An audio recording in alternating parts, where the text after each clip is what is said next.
morning, everyone. So let's start this Sunday school with opening prayer. Let's pray. Lord Jesus, thank you for this morning. Thank you for this day. Thank you for bringing each one of us in this online platform as we sing and praise you, Lord Jesus. Give you all the glory. In Jesus' name we pray. Okay, let's sing the song 10,000 people.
Good morning, children. Welcome to Sunday School. I hope you're all doing good.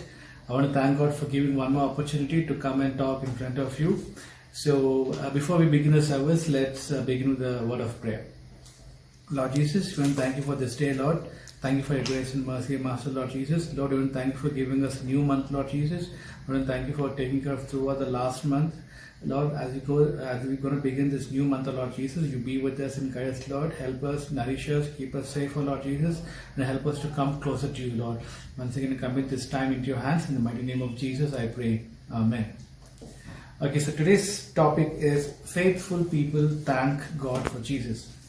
Faithful people thank God for Jesus. Okay, so if you have a Bible, go to Luke chapter 2, and if you read verses from 22 to 40, we will see about two faithful people who are very righteous and devoted to God. Okay, we're going to speak about them in a few moments. But before that, I want to ask you a few questions. So did you ever waited for something for a very long time? Let's say your dad, maybe your parents have said, I'm going to buy you a cycle. Or maybe you wanted to go to a place and see something, maybe a zoo. Did you wait for a very long time? And how did you feel when you waited for a long time, right? And we don't like that, right? It doesn't feel good. But how do you feel that when you got something that you wanted? Let's say you got a cycle. Let's say you went to a place we wanted to go. You would have felt really happy, excited, and that feeling is really good, right? You'll be so amazed to see when you get what you wanted. Correct? So we're going to see same thing in this few verses. Okay? So in this passage, right, we have a person called Simeon and Anna. So these two people were like very devoted people, and God has promised them that before they die, they're going to see Jesus. So as Jesus promised, Joseph and Mary, they will come to the church along with baby Jesus. So Simeon, filled with Holy Spirit, even he will be there and he will see the baby Jesus. And at that moment, right, he'll feel so happy, and that peace will come inside him, and he will say that, God, now I'm ready to die because I've seen baby Jesus. Same time, even prophet Anna, even she will come and see baby Jesus, and even she'll be filled with joy and happiness. Okay, so it's about waiting as per the promise. So God promised that, yes, I'm going to do something for you, and what we have to do is we have to wait patiently. So just to give an example, children, we all know the story, right? Moses led Israelites in the desert for 40 years, right? Do you think that's a pleasant journey? Do you think Moses really liked it, or even the people of Israel liked to travel in the desert for 40 years? No, right? It's very, very long time. But in the end, they did go to the promised land. Correct? See, we can ask why God makes us to wait. Why we have to wait for such a long time? In the same example, right? God tested people of Israel. He wanted to see that if I make them to wait, will they take the right decision? What choices they will take? So He wants to test and see, are we really committed to God? See, God is really committed to us. He's ready to do anything for us. And that's the reason He sent Jesus for us, right? He died for us on the cross. He didn't even spare His Son. The same way, He wanted to test and see, like, are we really committed? So what choices that we're going to take? Okay? And third point is, like, God wants things to be done in His own way. Okay? So when God does it in His own way, everything will turn out really good. So we don't need to take wrong choices. Okay, so there's always a reason why God makes us to wait. So we have to be really patient, and we need to just trust on God and just keep waiting for Him, for the promise to come to us. Okay. So one more thing what we can learn here is God will never forget His promise, right? So as God promised Simeon that he will see baby Jesus, it did happen. So whenever God says something, it will happen. Okay. And God is with you when you wait. So don't think that God is not with you when you're waiting for something. So God knows that it's not easy, and it's really a struggle and a pain. So God is always with you when you're waiting for something. You just have to pray, and it will come to pass. And let His will be done. Yes, His will needs to be done, right? So this is a short passage, children, a story which I want to teach you. And what are the learnings from this passage would be: God never forgets His promise. God is patient, and let's learn to wait on God. Okay, I hope you understood the small passage. So let's close with a word of prayer.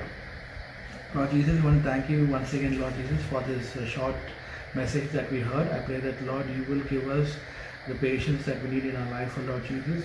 Yes, Master, the Bible is filled with so many promises, Master, Lord Jesus, and Lord, whatever you said, Lord, it will come to pass in our life, oh Lord, as well, Lord Jesus.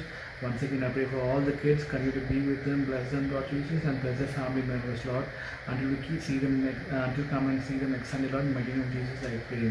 Amen. Thank you, children. I will see you next Sunday. Bye.